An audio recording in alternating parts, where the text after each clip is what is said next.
তাহলে ভজল তোমাকে যত প্রাণাস্তি অপমান করেছে। সেই অপমানের সব নানা পর্যন্ত আমার গায়ে জ্বালা মিটছে না। হ্যাঁ দেখো ধরো ভোজারদের এত বড় আসপর্দা বেড়েছে, তাও ওই পিসাদ বেড়ার আজকেরাতেই বেড়েছে। আমি বুঝতে পেরেছি গোসাইজি।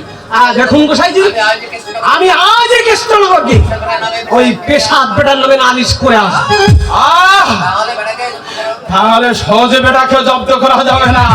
কৃষ্ণনগরের রাজ দরবারে নালিশ করে বেটাকে বলা যাবে বিটিচ্যুত করতে পারবে, কিন্তু ঠিক জব্দ তো হবে না। কারণ ভজা বেটা হয়তো ওই নিজের ভিটি নিয়ে গিয়ে সন্তুষ্টি আশ্রয় দেবে। তাহলে আপনি যুক্তি দিন, কি করা যায়? ভাবতে দাও, ভাবতে দাও। হ্যাঁ, তুমিও ভাবো, আমিও ভাবছি।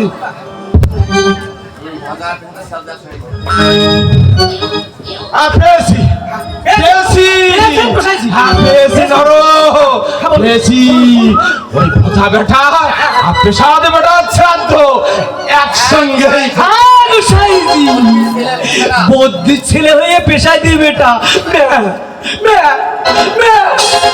করেছে বেশি করে এই গ্রামের লোকজনদের এমন ভাবে ফুটিয়ে ফেলেছে যে আমাদের দিকে নাম করে তো দূরের কথা, কথা পর্যন্ত বলে না।